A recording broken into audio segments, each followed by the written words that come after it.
നന്ദി കർത്താവെ, അനുഗ്രഹിക്കപ്പെട്ട നല്ല സമയത്തിലാണ് ഞാൻ കർത്താവിനെ സ്തുതിക്കുന്നു. ദൈവത്തിൻ്റെ തിരുസന്നിധിയിൽ വരുവാനും നമുക്കൊരുമിച്ച് ഇന്ന് പ്രാർത്ഥിക്കുവാനും സ്വർഗ്ഗത്തിലെ ദൈവം ഒരുക്കിയ വലിയ കൃപയ്ക്കായി നന്ദി പറയുന്നു. പരിശുദ്ധാത്മാവിൻ്റെ വലിയ പ്രവൃത്തികളെ കാണാനും വലിയ പ്രവൃത്തികളെ അനുഭവിക്കുവാനും കർത്താവ് നമ്മളെ ഓരോരുത്തരെയും ശക്തീകരിക്കുക തന്നെ ചെയ്യും. ഇത് അത്ഭുതത്തിൻ്റെ സമയമാണ്. കർത്താവിൻ്റെ വചനം എവിടെ കേൾക്കുന്നു അവിടെ എല്ലാം ദൈവത്തിൻ്റെ പ്രവൃത്തികൾ വെളിപ്പെടുക തന്നെ ചെയ്യും. ദൈവം നമ്മുടെ കൂടെ ഉള്ളതുകൊണ്ട് ഒരനർത്ഥവും നമുക്ക് വരികയില്ല. ഒരു ബാധയും നമ്മുടെ കൂടാരത്തിൽ അടുക്കത്തില്ല. നന്മയും കരുണയും നമ്മുടെ ആയുഷ്കാലമൊക്കെയും നമ്മളെ പിന്തുടരുക തന്നെ ചെയ്യും. ആമേൻ. നമുക്കൊരുമിച്ച് ദൈവസന്നിധിയിൽ വിശ്വാസ പ്രഖ്യാപനങ്ങളെ ഏറ്റുപറഞ്ഞ് പ്രാർത്ഥിക്കാം. എൻ്റെ കൂടെ വിശ്വസിക്കുന്ന ദൈവമക്കൾ ഏറ്റുപറഞ്ഞ എൻ്റെ കാൽവരി ക്രൂശിൽ എൻ്റെ കർത്താവ് എൻ്റെ പാപത്തെയും എൻ്റെ ശാപത്തെയും തൻ്റെ ശരീരത്തിൽ വഹിച്ചതിനാൽ ഞാൻ പാപിയല്ല, ഞാൻ നീതിമാനും അനുഗ്രഹിക്കപ്പെട്ടവനും ആണ്. യഹോവ എൻ്റെ ഇടയനാകുന്നു, എനിക്കൊന്നിനും മുട്ടുണ്ടാകത്തില്ല. എൻ്റെ സഹായം മനുഷ്യനല്ല, ആകാശത്തെയും ഭൂമിയും ഉണ്ടാക്കിയ ദൈവത്തിൽ നിന്ന് വരുന്നു. എൻ്റെ രോഗത്തെയും എൻ്റെ ദാരിദ്ര്യത്തെയും കർത്താവ് ക്രൂശിൽ തൻ്റെ ശരീരത്തിന്മേൽ വഹിച്ചതിനാൽ ഒരു രോഗത്തിനോ ഒരു വേദനയ്ക്കോ ഒരു ദാരിദ്ര്യത്തിൻ്റെ ശാപത്തിനോ എൻ്റെ മേൽ അവകാശമെന്ന് ഞാൻ ദിവ്യ ആരോഗ്യത്തോടെ ദീർഘായുസോടെ ഇരുന്ന് കർത്താവിൻ്റെ പ്രവർത്തികളെ വർണ്ണിക്കും. ഞാൻ വായ്പ മേടിക്കത്തില്ല, വാരി വേദന കൊടുക്കും. എടുക്കും തോറും വർദ്ധിക്കുന്ന അനുഗ്രഹത്തിൻ്റെ അകത്ത് ഞാൻ ആയിരിക്കുന്നു. ജാതികളുടെ സന്തതികളെയും വംശങ്ങളുടെ മധ്യ എൻ്റെ പ്രജയം അറിയും. എൻ്റെ തലമുറകളെ കാണുന്നവരൊക്കെ പറയും, യഹോവ അനുഗ്രഹിക്കപ്പെട്ട തലമുറ എന്ന് പറയും. പാമ്പുകളെയും തേളുകളെയും ശത്രുവിൻ്റെ സകല ബലത്തെയും ചവിട്ടുവാൻ കർത്താവിൽ എനിക്ക് അധികാരമുണ്ട്. ഒന്നും ഒരിക്കലും ഒരു ദോഷവും എനിക്ക് വരികയില്ല. ഭൂലോകത്തിനറ്റത്തോളം പോയി സകല സൃഷ്ടിയോടും ഇന്ന് സുവിശേഷം പ്രസംഗിക്കുവാനും രോഗികളെ ഇന്ന് സൗഖ്യമാക്കുവാനും ഭൂതങ്ങളെ ഇന്ന് പുറത്താക്കുവാനും അത്ഭുതങ്ങളും അടയാളങ്ങളും എന്നിലൂടെ വരുവാൻ കർത്താവ് എന്നെ അഭിഷേകം ചെയ്തിരിക്കുന്നു. ആമേൻ. കർത്താവിൻ്റെ ശ്രേഷ്ഠകരമായ അഭിഷേകത്തിന് ഞാൻ ദൈവത്തെ സ്തുതിക്കുന്നു. ദൈവത്തിൻ്റെ അത്ഭുതകരമായ പ്രവൃത്തികൾക്കായി ഞാൻ ദൈവത്തിന് നന്ദി പറയുന്നു. നമുക്ക് ഒരുമിച്ച് ഇന്ന് ദൈവസന്നിധിയിൽ കർത്താവിൻ്റെ വചനത്തിൽ ശക്തിപ്പെടാം. ദൈവത്തിൻ്റെ ആലോചനയിൽ നമുക്ക് മുന്നോട്ട് പോകാം. ദൈവത്തിൻ്റെ അത്ഭുതങ്ങളിൽ കർത്താവിൻ്റെ വചനത്തെ നമുക്ക് രുചിച്ചറിയാം. നമുക്ക് ഒരുമിച്ച് ഇന്ന് ദൈവത്തിൻ്റെ വചനത്തിലേക്ക് കേൾക്കാം. പത്രോസ്ലീഹായുടെ ലേഖനത്തിൻ്റെ അകത്ത് അവിടെ വായിക്കും നമുക്കവിടെ കാണാൻ പറ്റും. പത്രോസ്ലീഹായുടെ ലേഖനം നമ്മൾ ഈ ദിവസങ്ങളിൽ തുടർച്ചയായിട്ട് ധ്യാനിച്ചു വരികയാണ്. അതിൻ്റെ അകത്ത് അപ്പോസ്തലനായ പത്രോസ്ലീഹ പറയുന്നൊരു വാക്യമുണ്ട്. 1 പത്രോസ് 3-ാം അധ്യായത്തിൽ 5-ാം വാക്യം, ക്രിസ്തു നമ്മെ ദൈവത്തോട് അടുപ്പിക്കേണ്ടതിന് നീതിമാനായി നീതി കെട്ടവർക്ക് വേണ്ടി പാപനിമിത്തം ഒരിക്കൽ കഷ്ടം അനുഭവിച്ചു, ജഡത്തിൽ മരണശിക്ഷ ഏൽക്കുകയും ആത്മാവിൽ ജീവിക്കുകയും ചെയ്തു. ആമേൻ. നിങ്ങൾ നോക്കുക, ക്രിസ്തു നമ്മെ ദൈവത്തോട് അടുപ്പിക്കേണ്ടതിന്, ആ വാക്ക് കേട്ടോണം, ക്രിസ്തു നമ്മെ ദൈവത്തോട് അടുപ്പിക്കേണ്ടതിന് ജഡത്തിൽ, ആ വാക്ക് കാണണം, ജഡത്തിൽ മരണശിക്ഷ ഏൽക്കുകയും ആത്മാവിൽ ജീവിപ്പിക്കുകയും ചെയ്യും. നീതി കെട്ടവർക്ക് വേണ്ടി പാപനിമിത്തം ഒരിക്കലായി. അപ്പോൾ നിങ്ങൾ ഓർക്കുക, നിങ്ങൾ ദൈവത്തിൽ നിന്ന് അകന്നവരായിരുന്നു. റോമാലേഖനം പറയുന്നു, ശത്രുക്കളായിരുന്നു, ദൈവത്തിൽ നിന്ന് അകന്നവരായിരുന്നു, ദൈവമില്ലാത്തവരായിരുന്നു. ഉൽപ്പത്തി പുസ്തകത്തിൽ പാപനിമിത്തം ഏദൻ തോട്ടത്തിൽ നിന്നും ആദമും ഹവ്വായും പുറത്തേക്ക് പോയപ്പോൾ അതിൻ്റെ അകത്തുനിന്നുണ്ടായ എല്ലാ ജനറേഷനും പാപത്തിലുള്ള ജനറേഷനാണ്. പാപം ചെയ്യുന്ന ദേഹി മരിക്കണം എന്ന വചനത്തിൽ വ്യക്തമായി പറയുന്നു. അപ്പോൾ പാപം ദൈവത്തിൻ്റെ കൂട്ടുകാരനല്ല. പാപം ചെയ്യുന്ന വ്യക്തി ദൈവത്തിൻ്റെ ശത്രുവാണ്. എങ്കിലും ദൈവം നമ്മെ സ്നേഹിക്കുന്നത് കൊണ്ട് നമ്മൾ വീണ്ടും ദൈവത്തിന് വേണം. നമ്മളെ ദൈവത്തിൽ നിന്ന് അകന്ന് ഒത്തിരി ദൂരം മാറി അങ്ങ് പോയി ഒരിക്കലും തിരിച്ചു വരാൻ കഴിയാത്ത പാപത്തിലേക്ക് നമ്മൾ യാത്ര ചെയ്തു. പക്ഷെ ദൈവത്തിന് നമ്മളെ ആവശ്യമുണ്ട്. കർത്താവ് എന്ത് ചെയ്യുന്നറിയാവോ? നമ്മെ ദൈവത്തോട് അടുപ്പിക്കണമെങ്കിൽ ഈ പാപം ഒരു തടസ്സമായിരുന്നു. ഇപ്പം നിങ്ങൾക്ക് ഉദാഹരണമായിട്ട് പറയാം, 2 ചുവരുകൾക്കപ്പുറം നിൽക്കുന്ന 2 വ്യക്തികൾ, അവർക്ക് പരസ്പരം കാണണമെന്നും അവർക്ക് പരസ്പരം ജീവിക്കണമെന്നും ആഗ്രഹമുണ്ടെങ്കിലും വലിയൊരു ചുമരിൻ്റെ അപ്പുറത്തും ഇപ്പുറത്തും നിൽക്കുന്നത് കൊണ്ട് ഇവർക്ക് ഈ ചുമര് ഇത് ഇടിഞ്ഞു മാറാതെ ഇവർക്ക് തമ്മിൽ കാണാൻ കഴിയത്തില്ല. അതുകൊണ്ടാണ് വേർപാടിൻ്റെ നടുച്ചുവർ ഇടിച്ചു കളഞ്ഞു എന്ന് വചനം പറഞ്ഞിരിക്കുന്നത്. അപ്പോൾ ഇതിങ്ങനെ മനുഷ്യനെ തടസ്സം ചെയ്തുകൊണ്ടിരിക്കുകയാണ്. ഇതേപോലെ മനുഷ്യൻ്റെ പാപം ദൈവത്തോട് എടുക്കുവാൻ ആഗ്രഹമുണ്ടെങ്കിലും ഈ വലിയൊരു മതിൽ, വേർപാടിൻ്റെ നടുച്ചുവരിങ്ങനെ നിൽക്കുകയാണ്. ഇത് ഇടിഞ്ഞു പോകാതെ നിൽക്കുന്നിടത്തോളം കാലം ദൈവത്തോട് അടുക്കാൻ കഴിയത്തില്ല. മനുഷ്യന് സ്വയമായി ഇതിടിക്കാൻ കഴിയത്തില്ല. അതാണ് പാപം എന്ന് പറയുന്നത്. അപ്പോൾ കർത്താവ് എന്ത് ചെയ്തു? ഭൂമിയിലേക്ക് ഇറങ്ങി വന്നു. നമ്മുടെ പാപത്തെ തൻ്റെ ശരീരത്തിൻ്റെ മേൽ വഹിച്ചപ്പോൾ പാപം ചെയ്യുന്ന ദേഹം മരിക്കണം. അല്ലേ? പാപത്തിൻ്റെ ശമ്പളം മരണം അത്രയെന്ന് വചനം പറയുന്നു. ആരിലാണോ പാപമുള്ളത് ആ വ്യക്തി മരിക്കണം. വെറുതെ മരിക്കുകയല്ല, പാപത്തിൻ്റെ ശമ്പളമായ മരണമാണ്. അപ്പോൾ പാപത്തിൻ്റെ ഏറ്റവും ശക്തി മരണമാണ്, അതും വളരെ മൃഗീയമായ മരണം. അപ്പോൾ കർത്താവായ യേശുക്രിസ്തു നമ്മുടെ പാപത്തെ ചുമന്നപ്പോൾ മരണശിക്ഷ, വാക്ക് നിങ്ങൾ കണ്ടോ, മരണശിക്ഷ യേശുവിൻ്റെ മേലെ ജഡത്തിൽ മരണശിക്ഷ ഏൽക്കുകയും ആത്മാവിൽ ജീവിപ്പിക്കുകയും ചെയ്തു. അപ്പോൾ കർത്താവ് നമുക്ക് വേണ്ടി ആ മരണശിക്ഷ അനുഭവിക്കുമ്പോൾ ആ വേർപാടിൻ്റെ ചുവര് യഥാർത്ഥത്തിൽ ഇടിച്ചു കളഞ്ഞിട്ട് അപ്പുറവും ഇപ്പുറവും നിൽക്കുന്ന ദൈവവും നമ്മളെയും തമ്മിൽ അടുപ്പിക്കുവാൻ കർത്താവായ യേശു ക്രിസ്തുവിൻ്റെ ക്രൂശ് മരണത്തിലൂടെ ഇടയായിത്തീർന്നു. എൻ്റെ പ്രിയരെ, കർത്താവിൽ വിശ്വസിക്കുന്ന നിങ്ങൾ ദൈവത്തോട് നിരപ്പുള്ളവരാണ്, ദൈവസന്നിധിയിൽ നിരപ്പ് വന്നവരാണ്, ദൈവത്തോട് അടുത്തവരാണ്. അതുകൊണ്ടാണ് വചനം പറയുന്നത്, ശത്രുക്കളായിരിക്കുമ്പോൾ തന്നെ പുത്രൻ്റെ മരണത്താൽ ദൈവത്തോട് നിരപ്പ് വന്നുവെങ്കിൽ നിരന്ന ശേഷം എത്ര അധികമായി നാം രക്ഷിക്കപ്പെടും എന്ന് വചനം പറയാൻ കാരണം. അതുകൊണ്ട് പ്രിയരെ, ഈ ദിവസങ്ങളിൽ പറയണം, ഞാൻ അന്യനല്ല, ഞാൻ പരദേശിയല്ല, ഞാൻ ദൈവത്തിൽ നിന്ന് അകന്നവനല്ല, ഞാൻ പാപിയല്ല, ഞാൻ നീതിമാനും ദൈവത്തിൻ്റെ ഭവനക്കാരനും ദൈവത്തിൻ്റെ മകനാണ്, മകളാണ്, ഞാൻ ദൈവത്തിൻ്റെ സ്വന്തമാണ്, ദൈവം എൻ്റെ കൂടെയുണ്ട് എന്നൊക്കെ നിങ്ങൾ തിരിച്ചറിവോടെ വേണം പ്രാർത്ഥിക്കാൻ. പലപ്പോഴും നമുക്ക് തിരിച്ചറിവിൻ്റെ അകത്തുനിന്നുള്ള പ്രാർത്ഥനയല്ല വെളിപ്പെടുന്നത്. എപ്പോഴും ശ്രദ്ധിച്ചോണേ, നമ്മുടെ വിശ്വാസം എന്ന് പറയുന്നത് നമ്മുടെ ജീവിതത്തിൽ ഏറ്റവും പ്രധാനപ്പെട്ട ഏറ്റവും വലിയൊരു ആയുധമാണ്. ഈ വിശ്വാസം, ബൈബിളിൽ വാക്യമുണ്ട്, നമ്മുടെ വിശ്വാസം എന്നതോ ആശിക്കുന്നുണ്ടൊപ്പം കാണാത്ത കാര്യങ്ങളുടെ നിശ്ചയത്തിലേക്ക് നമുക്ക് പ്രവേശിക്കണമെങ്കിൽ ഞാൻ വിശ്വസിക്കുന്നതിനെ നാം ശരിക്കും ഉയർത്തിപ്പിടിക്കണം. വിശ്വാസം എന്ന പരിചയം എന്നാണ് പറഞ്ഞേക്കുന്നത്.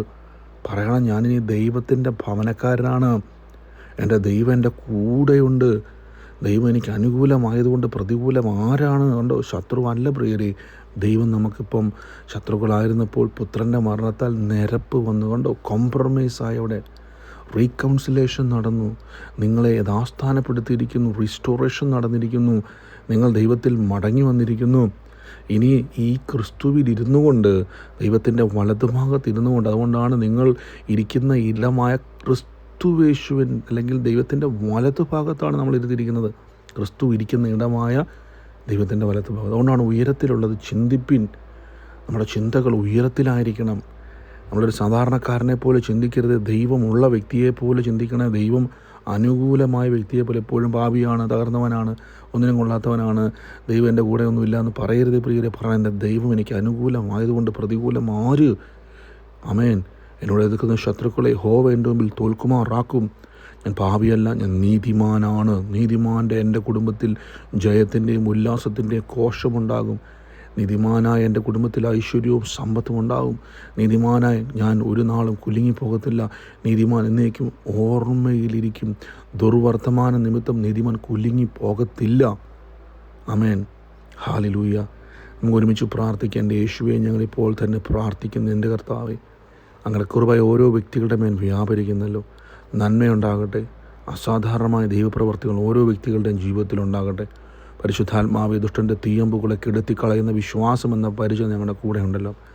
അപ്പോൾ ആ ശത്രുക്കളും അന്യരും പരദേശിയും ദൈവത്തിൽ നിന്ന് അകന്നവരുമായി ഞങ്ങളെ, എൻ്റെ കർത്താവായ യേശുവേ, അങ്ങയുടെ ക്രൂശിലെ മരണത്താൽ അങ്ങയുടെ ജീവൻ കൊടുത്ത് ഞങ്ങളെ ദൈവത്തോട് അടുപ്പിച്ചു. ഒരിക്കലും ഈ വേർപാടിൻ്റെ ചുവരിടിച്ചു കളഞ്ഞ് ഞങ്ങൾക്ക് ഒരിക്കലും ദൈവത്തോടെടുക്കാൻ കഴിയത്തില്ലായിരുന്നു. എൻ്റെ യേശുവേ, അങ്ങനെ ക്രൂശിലെ മരണത്താൽ അങ്ങനെ ദേഹമെന്ന തിരശ്ശീല രണ്ടായി കീറി ദൈവത്തോടും മനുഷ്യനോടുമുള്ള കർത്താവ് ശത്രുത്വം നീക്കി ഞങ്ങളെ അപ്പാ പിതാവേ എന്ന് വിളിക്കുന്ന സ്വപുത്രൻ്റെ ആത്മാവിനെ പ്രാപിപ്പാൻ കൃപ തന്നല്ലോ. ഞങ്ങളിനി മക്കളാണ്, ഞങ്ങൾ അവകാശികളാണ്. ദൈവത്തിൻ്റെ അവകാശിയും ക്രിസ്തു യേശുവിൽ കൂട്ടവകാശികളുമായി ഞങ്ങളെ തീർത്തിരിക്കുന്നല്ലോ. പിതാവെ, ഞങ്ങൾ നന്ദി പറയുന്നപ്പോൾ താങ്ക് യു ഹോളി സ്പിരിറ്റ്. പ്രിയ രോഗികളായി ഭാരപ്പെടുന്നവരെ ആ രോഗമുള്ള ഭാഗത്തൊന്ന് കൈയെടുത്ത് വെക്കാവോ? യേശുവിൻ്റെ അധികാരമുള്ള നാമത്തിൽ എൻ്റെ ഉള്ളത്തിൽ ആ ബാക്ക് പെയിൻ, നടുവിൻ്റെ അവിടെ ആ പെയിൻ, ആ എൻഡിൽ ഭയങ്കരമായ വേദന അനുഭവിക്കുന്നവർ ഇപ്പോൾ തന്നെ യേശുവിൻ്റെ നാമത്തിൽ കൈയൊന്നെടുത്ത് വെച്ച് ആണിപ്പഴുതുള്ള കരം നിങ്ങളുടെ കരത്തിൻ്റെ മേൽ വെളിപ്പെട്ട് നിൽക്കുകയാണ്. നിങ്ങളുടെ കരത്തിൻ്റെ മേൽ യേശു ക്രിസ്തുവിൻ്റെ കരം വെളിപ്പെട്ട് നിൽക്കുകയാണ്. In the name of Jesus. കർത്താവേ, അങ്ങയുടെ മുറിവേറ്റ കരം ഇന്ന് അവരുടെ കരത്തിൻ്റെ മേൽ വരുമ്പോൾ ആ രോഗത്തിനോട് ഇരിക്കാൻ കഴിയത്തില്ല. പ്രിയരെ, കൈയെടുത്ത് വെച്ച് യേശുവിൻ്റെ നാമത്തിൽ കർത്താവ് യേശു നിങ്ങളുടെ രോഗത്തെ ക്രൂശിൽ വഹിച്ചു. ക്രൂശിൽ നമ്മുടെ രോഗത്തിൻ്റെ വില കൊടുത്തു. കർത്താവിൻ്റെ ക്രൂശ് മരണത്തിലൂടെ രോഗം നശിച്ചു. കർത്താവിൻ്റെ ഉയർപ്പോടുകൂടെ സൗഖ്യം അവിടെ വന്നു. ഇപ്പോൾ യേശുവിൻ്റെ നാമത്തിൽ ആ രോഗശക്തിയോട് ഞങ്ങൾ കൽപ്പിക്കുന്നു. കർത്താവിൻ്റെ നാമത്തിൽ ഇറങ്ങുക. ആ രോഗത്തിൻ്റെ പൈശാചിക ശക്തിയോട് കൽപ്പിക്കുന്നു. യേശുവിൻ്റെ നാമത്തിൽ ഇറങ്ങുക. പൂർണ്ണ സൗഖ്യത്തെ കൽപ്പിക്കുന്നു. പൂർണ്ണ വിടുതലിനെ കൽപ്പിക്കുന്നു. In the name of Jesus Christ. ഇപ്പോൾ തന്നെ ഹീലിംഗ് അനോയിൻറ്റിങ് റിലീസ് ചെയ്യുന്നപ്പോൾ എൻ്റെ യേശുപ്പ അങ്ങനെ കരവവിടെ ഉണ്ടല്ലോ. അപ്പോൾ ആ നടുവിൻ്റെ മേൽ വ്യാപരിക്കുന്ന വേദനകളെ വേരോടെ പിഴുതു മാറ്റുന്നു. The power of the healing is moving.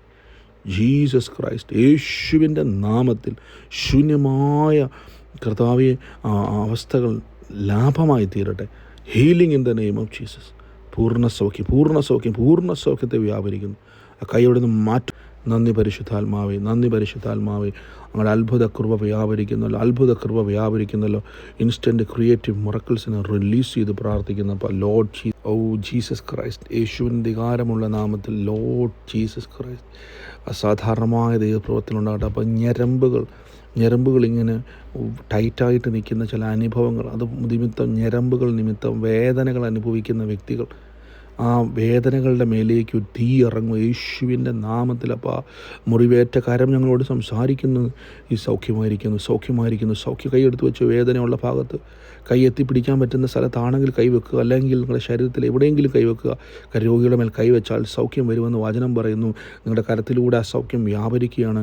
രോഗികളുടെ മേലേക്ക് നിങ്ങൾ ആ രോഗിയെങ്കിൽ നിങ്ങളുടെ കരത്തിലൂടെ രോഗസൗഖ്യം വ്യാപരിക്കുകയാണ്. In the name of Jesus. യേശുവിൻ്റെ അധികാരമുള്ള നാമത്തിൽ ഇൻസ്റ്റൻറ്റ് ക്രിയേറ്റീവ് മിറക്കിൾസിനെ റിലീസ് ചെയ്യുന്നു. ഇൻസ്റ്റൻറ്റ് ക്രിയേറ്റീവ് മിറക്കിൾസ് രോഗാത്മാവിനെ പിടിച്ചു കെട്ടുന്നു. യേശുവിൻ്റെ നാമത്തിൽ പാമ്പുകളെയും തേളുകളെയും ശത്രുവിൻ്റെ സകല ബലത്തെയും ചോട്ടെ ഞങ്ങൾക്ക് അധികാരം. ദുഷ്ടത്തിൻ്റെ ആശ നശിച്ചിരിക്കുന്നു. അവൻ പല്ല് കടിച്ച് ഉരുകിപ്പോയിരിക്കുന്നു. ഇപ്പോൾ തന്നെ യേശുവിൻ്റെ അധികാരമുള്ള നാമത്തിൽ കൽപ്പിക്കുന്നു. പൂർണ്ണ സൗഖ്യം വ്യാപരിക്കട്ടെ. പൂർണ്ണ വിടുതൽ വ്യാപരിക്കട്ടെ. ഇൻസ്റ്റൻറ്റ് ക്രിയേറ്റീവ് മിറക്കിൾസിനെ റിലീസ് ചെയ്യുന്നപ്പോൾ ഹീലിംഗ് അനോയിൻറ്റിങ് ഈസ് മൂവിങ് ലോ സാറ്റ in the name of Jesus. എൻ്റെ ഉള്ളത്തിൽ കർത്താവ് പറയുന്നു, സുമ എന്ന് പറയുന്ന ഒരു വ്യക്തിക്ക് വേണ്ടി പ്രാർത്ഥിക്കുവാൻ. 3 തലമുറകളുള്ള സുമയ്ക്ക് വേണ്ടി പ്രാർത്ഥിക്കാനാണ് എൻ്റെ ഉള്ളം പറയുന്നത്. 3 തലമുറയുണ്ട്. അവത്തിൽ ഞാനൊരു പെൺ തലമുറയെ സ്പെസിഫിക്കായിട്ട് കാണുവാണ്. ആ പെൺ തലമുറ വല്ലാത്തൊരു മാനസികമായ പ്രഷറിലൂടെ കടന്നു പോവുക. അവൾക്ക് എന്ത് ചെയ്യണമെന്നറിയാത്തൊരു മാനസികമായിട്ടൊരു ഭാരത്തിലൂടെ കടന്നു പോവുക. ഒരു കൺഫ്യൂഷൻ മൈൻഡിലേക്ക് കടന്നു പോവുക. എൻ്റെ ഉള്ളത്തെ കർത്താവ് പറയുന്നു, അവൾക്ക് വേണ്ടി പ്രാർത്ഥിക്കുന്നു. സുമയുടെ 3 തലമുറയുള്ള സുമയുടെ പെൺ തലമുറയ്ക്ക് വേണ്ടി പ്രാർത്ഥിക്കുവാൻ യേശുവിൻ്റെ നാമത്തിൽ ജനുവരി മാസം ഭയങ്കരമായ ഒരു ദൈവപ്രവൃത്തിക്ക് വേണ്ടി ദൈവം ഒരുക്കുക. ഒരു പ്രത്യേകത മാസത്തിന് ആ മകളുമായി ബന്ധപ്പെട്ട് യേശുവിൻ്റെ നാമത്തിലുണ്ട്. റാസീമ ഇപ്പോൾ തന്നെ അനുഗ്രഹിച്ച് പ്രാർത്ഥിക്കുന്നു. In the name of Jesus. യേശുപ്പ കൃപ വ്യാപരിക്കുന്നല്ലോ. ഇപ്പോൾ തന്നെ റിലീസ് ചെയ്ത് പ്രാർത്ഥിക്കുന്നു. ദുഷ്ടൻ്റെ ആശകൾ നശിക്കുവാൻ പല്ല് കടിച്ചു ഉരുകിപ്പോവും. ജീസസ്. എൻ്റെ ഉള്ളത്തിൽ എൽദോയ്ക്ക് വേണ്ടി പ്രാർത്ഥിക്കുകയാണ്. എൽദോ എന്നൊരു പേര്. എൽദോയുടെ ഭവനത്തിൻ്റെ മേൽ ദൈവത്തിൻ്റെ വലിയൊരു പ്രവൃത്തിയോടെ സംഭവിക്കുക. എൽദോയ്ക്ക് വേണ്ടി ഞാൻ ബ്ലസ് ചെയ്ത് പ്രാർത്ഥിക്കുന്നു. അപ്പോൾ യേശുവേ, അങ്ങനെ കൃപ എൽദോയുടെ മേൽ വ്യാപരിക്കുന്നല്ലോ. എല്ലാ കൺഫ്യൂഷൻ്റെ സ്പിരിറ്റിനെയും ബ്രേക്ക് ചെയ്യുന്നു. യേശുവിൻ്റെ നാമത്തിൽ ആ ഭവനം ഫ്രീ ആകട്ടെ. ആ കുടുംബം ഫ്രീ ആകട്ടെ. അവരുടെ നിരാശകൾ ഫ്രീ ആകട്ടെ. യേശുവിൻ്റെ നാമത്തിൽ. ഓ ലോർഡ് ജീസസ്. മറുമലി ഹസ്യാന്തിരി. യേശുവിൻ്റെ നാമത്തിൽ. അതോടൊപ്പം തന്നെ റോസ്മേരി എന്ന് പറയുന്നൊരു വ്യക്തിക്ക് വേണ്ടി പ്രാർത്ഥിക്കാനുള്ള പറയാം. റോസ്മേരി എന്ന ആ ഭവനത്തിൻ്റെ മേൽ ദൈവത്തിൻ്റെ ആ വലിയ പ്രവൃത്തി ആ മകളുടെ മേൽ വെളിപ്പെടും. ആ കുടുംബം ഒരു അനുഗ്രഹമായി തീരും. ആ കുടുംബത്തിൻ്റെ അകത്ത് ദൈവത്തിൻ്റെ സാക്ഷ്യങ്ങളുണ്ടാകും. തകർന്ന അവസ്ഥയിൽ നിന്നും പണിതെടുക്കുന്നൊരു ദൈവം ഉണ്ട് കേട്ടോ. യേശുവിൻ്റെ നാമത്തിൽ ആ നിലവിളികൾ മാറുവാണ്. എൻ്റെ ഉള്ളത്തിൽ കളിക്കുന്ന നിങ്ങളിപ്പോൾ നിൽക്കുന്ന സ്ഥലത്തു നിന്ന് പറിച്ചു നടന്നൊരു അനുഭവം നിങ്ങൾക്കുണ്ടാകും. മേൽത്തരമായ ഒന്നിലേക്ക് ദൈവം നിങ്ങളെ പറിച്ചു മാറ്റാൻ വേണ്ടി പോവുക. ഫലം കായ്ക്കും. ആരൊക്കെ പറഞ്ഞാൽ നിങ്ങൾ ഫലം കായ്ക്കും. നന്മ കാണും. ഞാനൊന്ന് ബ്ലസ് ചെയ്ത് പ്രാർത്ഥിക്കുന്നു. അപ്പോൾ ഫിനാൻഷ്യൽ ക്രൈസിസിലൂടെ കടന്നു പോകുന്നവരെ ആ പോക്കറ്റോ പേഴ്സോ ഒക്കെ ഉണ്ട് കൈയെടുത്ത് വെച്ച് യേശുവിനതിൽ മിറക്കിൾ മണി റിലീസ് ചെയ്യുന്നു. കടഭാരം വിട്ട് സമാധാനം കെടുത്തി സ്വസ്ഥത കെടുത്തി നന്മ മുഴുവൻ കെടുത്തിക്കൊണ്ട് പോകുന്ന അറക്കാനും മുടിക്കാനും മോഷ്ടിക്കാനും വരുന്ന ദുഷ്ടപിശാച് നിന്നെ സകല പ്രവർത്തികളെ ഇപ്പോൾ തന്നെ അഴിച്ചു പ്രവർത്തിക്കുന്ന miracle money financial breakthrough ഉണ്ടാകട്ടെ. കുരുക്കുകൾ അഴിയട്ടെ, കുരുക്കുകൾ അഴിയട്ടെ, കുരുക്കുകൾ അഴിയട്ടെ. Lord Jesus Christ, in the name of Jesus Christ, കർത്താവിൻ്റെ ശക്തി അവിടെ വ്യാപരിക്കുന്ന വൻ കൃപയ്ക്ക് നന്ദി പറയുന്നു, വൻ കൃപയ്ക്ക് നന്ദി പറയുന്നു. യേശുവിൻ്റെ അധികാരമുള്ള നാമത്തിൽ. ഓ ലോർഡ് ജീസസ് നാഫു ലെമിനിയ ഹറാസിയ ഥീഡിമസ്വനാലിയ. എൻ്റെ ഉള്ളത്തിൽ പറയുന്നു, രേവതി എന്ന് പറയുന്ന ഒരു വ്യക്തിക്ക് വേണ്ടി പ്രാർത്ഥിക്കാൻ. രേവതിക്ക് വേണ്ടി പ്രാർത്ഥിക്കുമ്പോൾ ഈ ഡോക്യുമെൻസുകളുമായിട്ട് ബന്ധപ്പെട്ട്, അതായത് ഡോക്യുമെൻസുകളുമായി ബന്ധപ്പെട്ടൊരു ക്ലിയറൻസ്, അതായത് അതിങ്ങനെ നാളുകളായിട്ട് ബ്ലോക്കായി നിൽക്കുവാണ്. ആ ഭവനത്തിൻ്റെ അകത്ത് ഡോക്യുമെൻസുകളുമായി ബന്ധപ്പെട്ട് ഒരു സാക്ഷ്യം ഉളവാകാൻ വേണ്ടി പോവാം. In the name of Jesus Christ ഞാനത് റിലീസ് ചെയ്ത് പ്രാർത്ഥിക്കുന്നു. ദുഷ്ടൻ്റെ ആശ നശിക്കുവാൻ പല്ല് കടിച്ച് ഉരുകിപ്പോകും യേശുവിൻ്റെ അധികാരമുള്ള നാമത്തിൽ തന്നെ. ആമേൻ. സൗരങ്ങളെ, ഗോഡ് ബ്ലസ് യു. ദൈവം നിങ്ങളെ സഹായിക്കട്ടെ. ദൈവത്തിൻ്റെ വൻ കൃപയ്ക്കായി ഞാൻ ദൈവത്തെ സ്തുതിക്കുന്നു. ഈ വരുന്ന ദിവസങ്ങളിൽ നമുക്ക് 29-ാം തീയതി പ്രയർ സ്റ്റേഷൻ പത്തനംതിട്ടയിൽ, 29-ാം തീയതി ഓഗസ്റ്റ് മാസം 2026, അതായത് നിങ്ങളിന്ന് കേട്ടുകൊണ്ടിരിക്കുന്നത് ഓഗസ്റ്റ് മാസമാണെങ്കിൽ 2026 ഓഗസ്റ്റ് മാസം 29-ാം തീയതി ആണെങ്കിൽ പത്തനംതിട്ടയിൽ നമ്മുടെ പ്രയർ സ്റ്റേഷൻ പ്രാർത്ഥനയുണ്ട്. അവിടെ നമുക്ക് ഒരുമിച്ച് കൂടാം. അസാധാരണമായ ദൈവപ്രവൃത്തികൾ അവിടെ ഉണ്ടാകും. ഇൻസ്റ്റൻറ്റ് ക്രിയേറ്റീവ് മിറക്കിൾസ് ഉണ്ടാകും. കർത്താവ് തൻ്റെ വചനത്തെ ഉറപ്പിക്കുന്നത് നേരിട്ട് കാണാൻ പറ്റും. കർത്താവ് അസാധാരണമായ രീതിയിൽ പ്രൊഫറ്റിക്കൽ ഹീലിംഗ് ഡെലിവറൻസുകൾ അവിടെ ചെയ്യുന്നു. ഞാൻ ഓൺലൈനിൽ നിങ്ങളോടൊപ്പം കൂടുന്നുണ്ട്. നിങ്ങൾ പത്തനംതിട്ടയുടെ അടുത്ത ഭാഗത്തുള്ളവരാണെങ്കിൽ പത്തനംതിട്ട YMCയിലാണ് നമ്മുടെ പ്രാർത്ഥന നടക്കുന്നത്. അവിടെ Pathanamthitta Kaipattoor road, Pathanamthitta junction, post ഓഫീസിന് എതിർവശം, കൈപ്പറ്റ റോഡ് പോസ്റ്റ് ഓഫീസിന് എതിർവശം പത്തനംതിട്ട ജംഗ്ഷനിലാണ്. YMCA ഹോളാണ്. അത് നിങ്ങൾക്ക് പ്രയറിലെ നമ്പറുകൾ, അതിൻ്റെ ഡീറ്റെയിൽസുകളൊക്കെ ഞാൻ ഡിസ്ക്രിപ്ഷനിൽ കൊടുക്കുന്നതായിരിക്കും. വലിയ അഭിഷേകത്തിൻ്റെ പ്രവൃത്തി അവിടെ ഉണ്ടാകും. ഞാൻ ഓൺലൈനിൽ ആണ് നിങ്ങളോട് ചേരാൻ വേണ്ടി ആഗ്രഹിക്കുന്നത്. കർത്താവിൻ്റെ സാക്ഷിയാക്കിയ ദേശത്ത് നിങ്ങളെ മാറ്റും. പത്തനംതിട്ടയുടെ ഭാഗത്തുള്ളവർ, യാത്ര ചെയ്ത് വരാൻ കഴിയുന്നവരെല്ലാം അതിൽ പങ്കുചേരുക. കർത്താവ് വലിയ പ്രവൃത്തികളെ അവിടെ ചെയ്യും. രാവിലെ 10:30 മുതൽ 1:30 വരെയാണ് നമ്മുടെ പ്രാർത്ഥന. ഓഗസ്റ്റ് മാസം 2026 29-ാം തീയതി YMCA Kaipattoor road, Pathanamthitta junction, post ഓഫീസിന് എതിർവശമാണ്. അതിൽ പങ്കുചേരുക. വൻ കൃപകളാൽ സ്വർഗം നിറയ്ക്കും. വലിയ കാര്യങ്ങളെ കർത്താവ് ചെയ്യുക തന്നെ ചെയ്യും. യേശു ക്രിസ്തു ജീവിക്കുന്നത് കൊണ്ട് നാമും ജീവിക്കും. കർത്താവ് നമുക്ക് വേണ്ടി ക്രൂശിൽ മരിച്ചതുകൊണ്ട് നമ്മൾ ജീവനിൽ വാഴുക തന്നെ ചെയ്യും. ഗോഡ് ബ്ലസ് യു സഹോദരങ്ങളെ. അനേകർക്കിത് അയച്ചു കൊടുക്കണം കേട്ടോ.